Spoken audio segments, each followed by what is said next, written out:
Welcome to another edition of the Stack Supplement podcast, and this is another interview edition with the one and only Jim Stoppani, who I have been a follower and fan of since Jim debuted back in, I'm going to say 2013, but I might be off by that. I'm going to say 2013. It was 2013 when we launched. There we go with the legendary pre-Jim that genuinely set the transparent standard, I think, and as we've seen continue.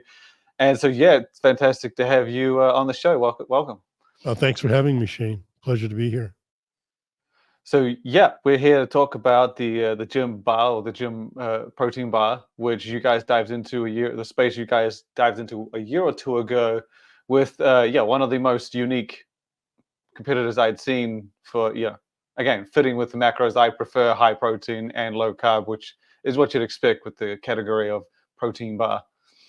Yeah, exactly. I mean, what is a protein bar if it's, if you're eating more carbs than protein, the whole concept of a protein bar is to get as much protein as you can while limiting your carbohydrate and fat.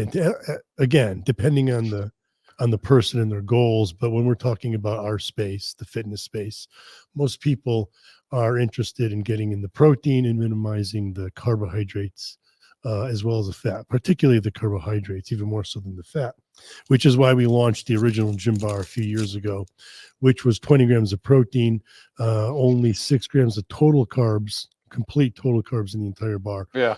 Only 3 grams of net carbs, but 18 grams of fat. So, with bars, it's a whole different strategy, and you have different limitations than when you're making a protein powder. It's easy to get 24 grams of protein with minimal carbs and fat in a powder that you're then mixing to a liquid. But with a bar, all that material has to be held together. It has to be in a nice texture. It can't be too dry. It can't be too soft. And so, I called this the impossible bar because there's basically almost no carbs here holding that protein together. However, you need something to hold the protein together, and that was the fat. So it has 18 grams of fat, which is unless you're doing extremely low carb and you're not minding your fat. For a lot of people, that fat intake, the 18 grams is a bit too much for them for fitting in their macros. And the other issue was because it's so low in total carbohydrate, it's a bit on the dry side. Some people complained about.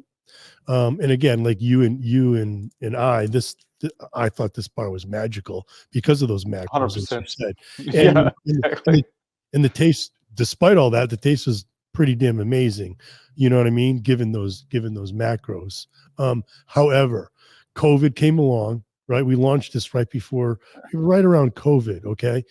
And the supplier had manpower issues. They had issues running the machines. And, JYM Supplement Science and my philosophies are a bit different than most other supplement brands.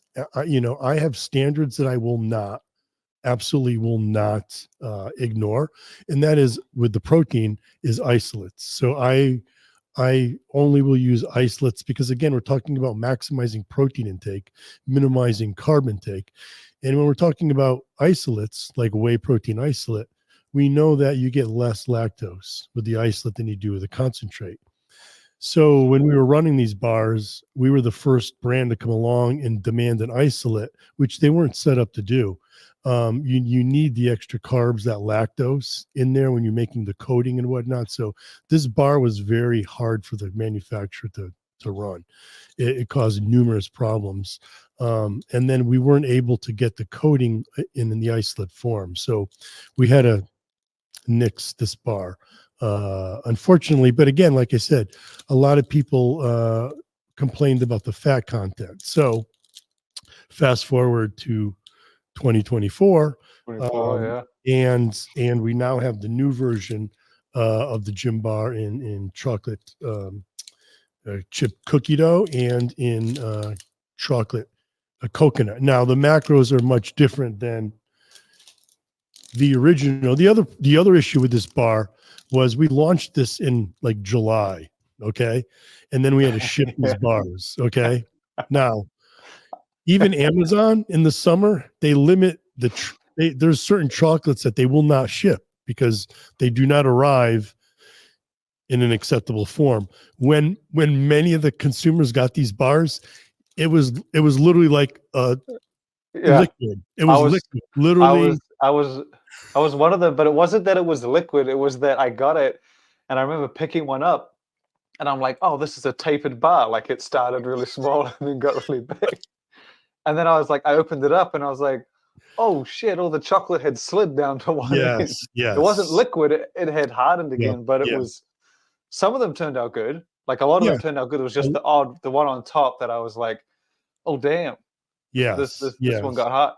yes. And so once they It get was fun. hot, it ruins the texture, it ruins the Yeah, experience. And it's a very delicate bar. It's not, you can't throw this in your pocket.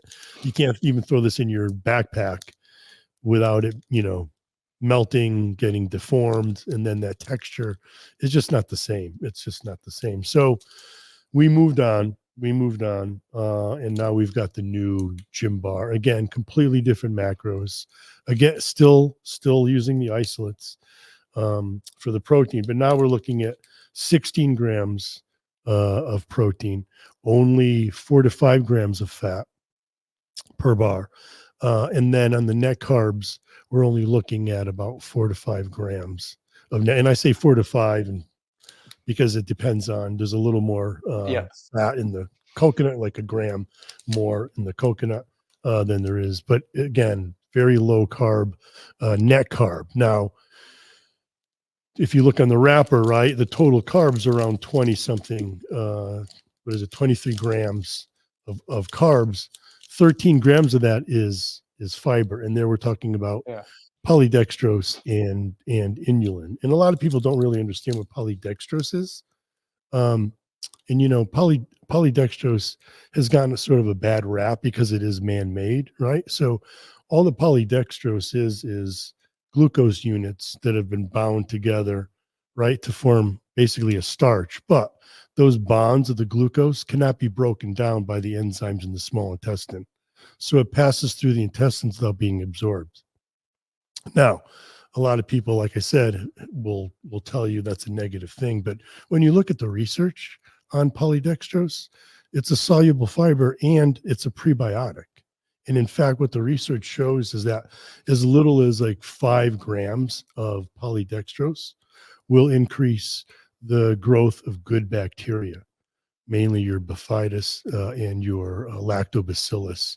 And so it actually improves gut health, believe it or not, and increases the production of short chain fatty acids like butyrate, propionic acid, etc. So with the polydextrose, it's actually, in my opinion, a positive ingredient to be using because of the prebiotic effect that you get. Now, one of the issues is that it can cause gas because a prebiotic gets fermented by the good bacteria in your colon. But, for most people, you're talking about anywhere from 20 or more grams of polydextrose. Whereas with the Gym Bar, you're only getting anywhere from about 6 to, depending on the bar, about 6 to 8 grams of polydextrose. So you're under that area where it's going to cause a lot of flatulence, any Yeah. stomach issues, but you're in the zone where it's going to provide a actually beneficial prebiotic effect. I was gonna ask because like the original is a very unique format. Like I've tried a lot of protein bars. I would say that original one was a little more like what you get in a couple of the Eastern European regions with at least there's consistency and stuff. And same goes with this one. I haven't tried it yet, Yeah. Some but people likened is it to like a Butterfinger almost. yeah. But like, do you? Because I know when guys create functional foods, sometimes the form comes before the function. So they're like, oh, I like the look of this bar. Um, you know, I'm gonna make it to fit the macros that whatever the best it can be. Was yours sort of like macros first, and then you were like, hey, however this turns out, I want to make the best, but the macros and the nutrition need to be what I need it to be, type thing. Was that Yeah, sort of the case so, with that one? And exactly. Like I said, for me, I have standards. I won't use anything but protein isolates. So trying to find a bar manufacturer that can run isolates Yeah. is a challenge on its own. And the original bar was macros first, and then sort of form last. Which is you get kind of a drier bar without the carbs. So and like I said, we had issues with it melting, with it holding up and whatnot. So with this bar, we sort of went in with both the macros and Okay. the the form. I mean, look at this thing. This, if you look at this on a wrapper, a lot of people will go, well, isn't that just a Quest bar? Like you find me a Quest bar No, because that's the Quest this bars don't bend. that's this so like look at this is Yeah. like the softest bar you'll look at that, that you'll find. It's absolutely amazing. So we wanted something that would be obviously the macros hold, and the amazing thing about this bar is these are 150 calories Oh per shit. bar, 150 calories. So, I really want to focus on that point because what these, it's 16 grams of protein. So do you want to be eating this as your post-workout protein? No, I wouldn't. Maybe sure. You get two of these, you Two of get them.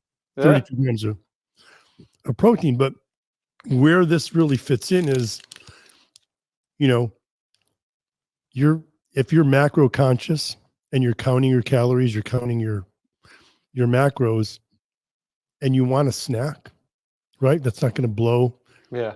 150 calories. This could almost fit with anyone's macros. And that, that's the amazing thing. And like I said, it's absolutely amazing. Softness, the taste, and even the coconut one. It's not, I love coconut personally, but a lot of people who don't like coconut who've tried Yeah. this Yeah. are blown away because it's not coconut forward. It's more chocolate with the coconut.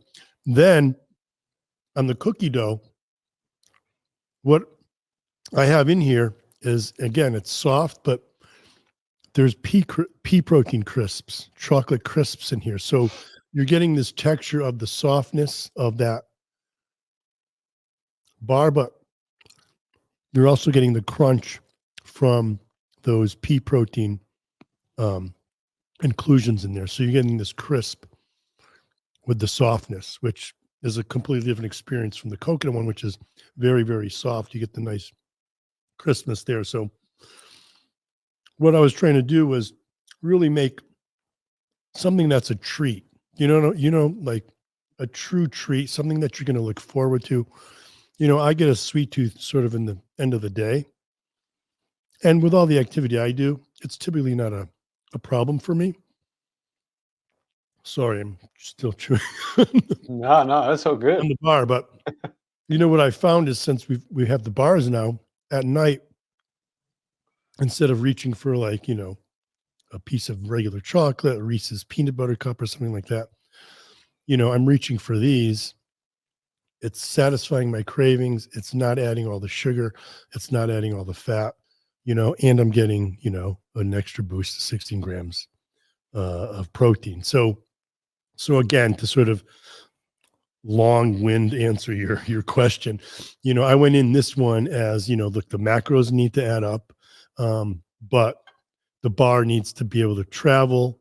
It needs to remain soft, enjoyable, delicious, and it can't cause stomach issues. So in the original bar, we basically had almost no sugar alcohols. If you look on the macros of this bar, it says 5 grams of sugar alcohols, but 4 grams of that is glycerol. So which, is now labeled as a sugar alcohol, but it doesn't act like a typical sugar alcohol, with the stomach issues of like, like a sorbitol or something. So even though there's some sugar alcohols in this bar, it's really mainly glycerin. So you're not going to get the stomach issues that you would with a bar that has 5 or more grams of typical sugar alcohols. I feel like this bar has more legs in terms of flavors. Like obviously one of the key parts of any functional food is drastically expanding the number of tastes you have to choose from. Like the Quest Mhm. bar obviously is God knows how many they have now. Endless, But endless.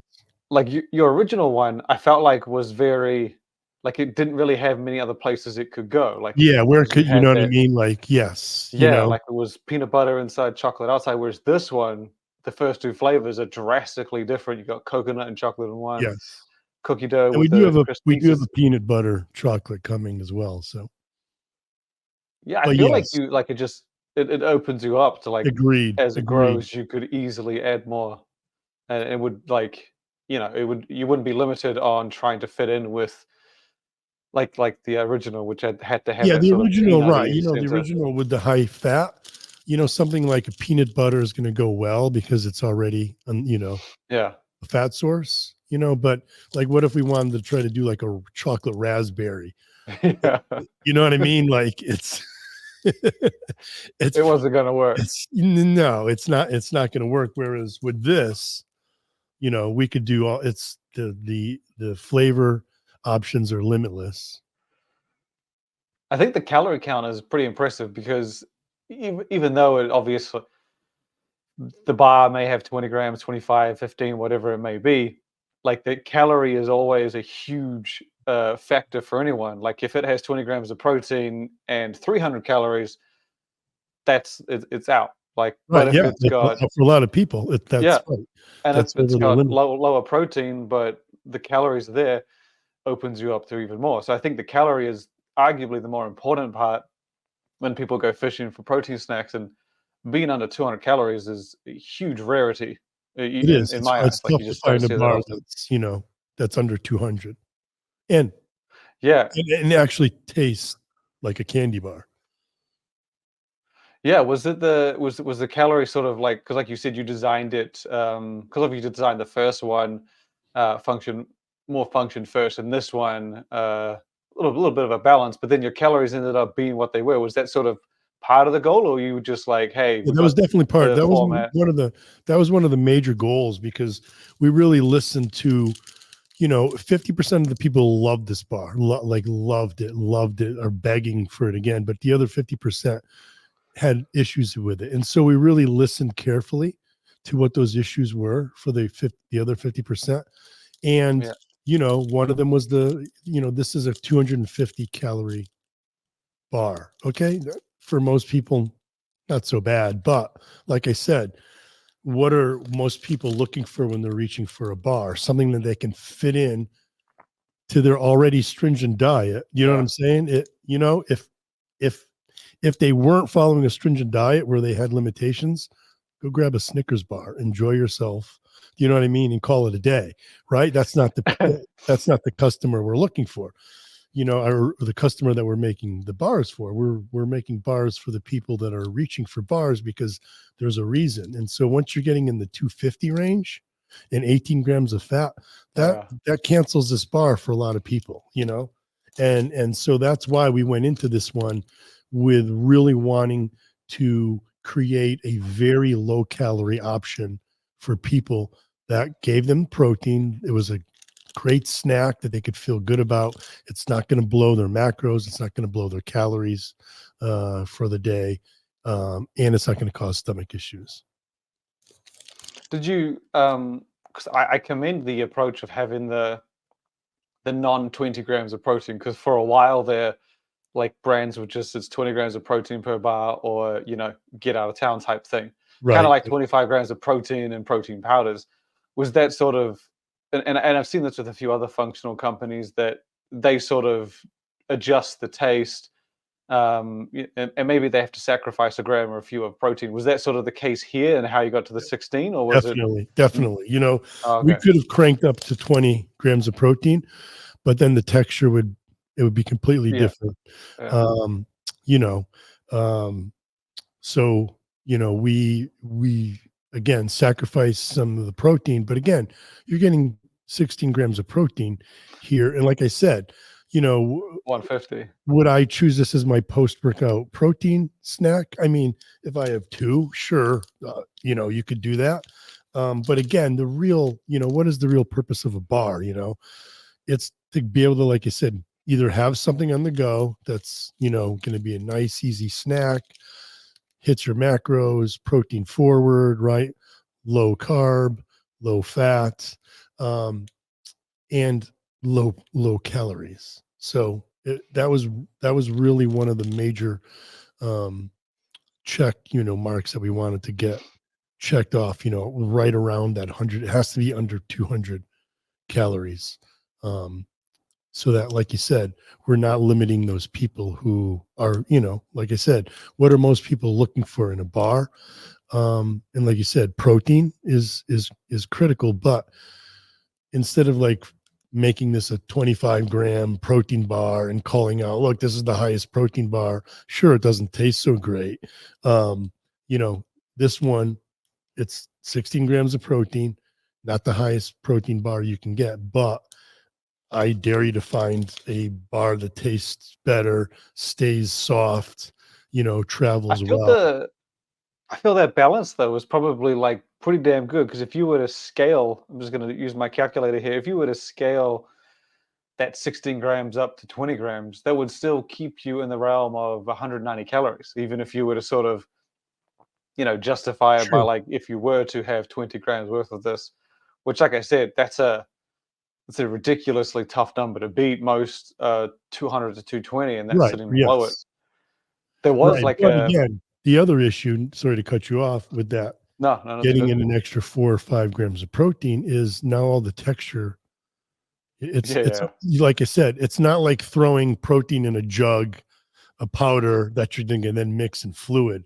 This all has to, you know, this is, you know, if you will, like its own, this is its delivery system, right? And so, you know, when you add 5 extra grams of protein, the softness is now going to be yeah, affected. You know what I mean? The flavor, the taste, that texture, that, you know, it's not just bumping up the calories, but it's now throwing off that balance of carbohydrate. Again, this is a very yeah, low net carbohydrate, but with the polydextrose, with the inulin, with the glycerin, you've got that moisture that the bar needs. You know what I mean? The bar needs that moisture to maintain that softness, yet still be, you know, portable, and not either for melt purpose, like like this one on the go. or Yeah, get for the rock purpose of hard it. like a lot of other bars, you know, a lot of bars that are the same sort of style of bar, you you sit there on the shelf for 6 months, it's like a rock, you know what I Yeah, mean? This it's one doesn't do the that. classic This the one classic stays, advertisement where you can bang it on the desk and it yeah, sounds right, like a sounds like rock, a brick. yes. This one doesn't do that. The It literally maintains that softness. interesting. Yeah, I mean, the thing I was going to say is I just still remember one of the most, I guess, function first bars was from a meal prep company, and it was a piece of meat. It was a steak bar. It was entirely a steak bar, and like Yeah, the macros were like protein powder esque. It was 20 grams at like of 90 course. calories or something. Right. It was ridiculous, but my God, like, look, I'm a function first dude as much as the next guy, but like, there was something just off about unwrapping a piece of meat and like having to sit there and chew this dry, warm thing. Right, Like, it right. just Yeah, like no, I of want course. function first, but I'm you with know, you you, got to you add. know, I you know, I grew up weightlifting in the, you know, 80s. So protein powders in the 80s were quite different than what you get to experience today. And in fact, I could remember many nights mixing up a protein drink and thinking to myself, there's got to be a better way. You know, there's got to be a, a I better mean, tasting protein powder. And so I'm glad that, you know, today I can, you know, put some of those out there for people to enjoy, you know. But yeah, I agree. I'm a how function bad were first guy, but some of those, you know, like the meat yeah, so bars and too whatnot are just, too much function. Like yes, when you can when dry chicken breast is a better alternative, something's a bit funky there, precisely. right? Yeah, Like and you it's know, I mean, some of us are, you know, are robots and machines. A lot of bodybuilders are, but that's a small percentage of the customer base. You know, they want things that taste good. So, I mean, probably going back a few steps here, but obviously when you took on the protein bar category, it had been around for a while. Like it's like you said, Quest probably one of the longer running, most known ones. But what was the what was the inspirational decision? Because Jim has been around, or had been around at that time for 6 or 7 years before it sort of jumped into it, and you had hit arguably every major category: protein, pre-workout, post-workout, weight loss, testosterone boosting. Like, what was it that made you to decide this now needs to be a part? Was it sort of Yes, like, it's the it's what the customers, you know, like I said, we listen to our consumer base, and it's what they're requesting, and that was the number one request, was a bar. Now, again, it took me some time because yeah, I'm a well, you're Jim Stoppani? perfectionist. Yeah, Yeah, and you know, I'm not just making this. That's what they asked for. Okay, I'll give you a bar. I'm making yeah, it for myself. You know, let's be honest. Every product I yeah, make, I, I literally am making for myself. So you know, it has to fit my standards so that I'm using it every day. And like I said, you know, I have limitations on the isolates. You know, the macros have to line up, and it's got to taste. You know, it has to taste good. yeah, So it takes me longer than most brands. You know, a lot of brands don't have, you know, the owner or the CEO is not the guy for also yeah. formulating the products, is not, you know, the face and voice of the brand. But I'm all those things. So it takes me a bit slower. And I have a team. When I say me, you know, it's we doing this. But it's slower for us because, you know, I have those standards that I, you know, won't back down on. You know, that's why, you know, this bar was retired, what, 2 3 years ago. You know, you would think that we would just automatically roll out with a new bar, but again, finding something that, you know, held up, tasted good, Yeah. had the right macros, it's a long process. And like I said, I'm a perfectionist, so it takes us much longer than most other brands. Well, on that topic, I got one more question, and I don't know if you're going to answer it. It's entirely up to you whether you answer it. And it leads on because obviously, like you said, you got into protein bars because there was demand from the audience, and I think that it was like it has become more common for a guy or a brand that sells pre-workouts and protein powders to also give fans some way to protein on the go, if that makes sense. Right. So Yep.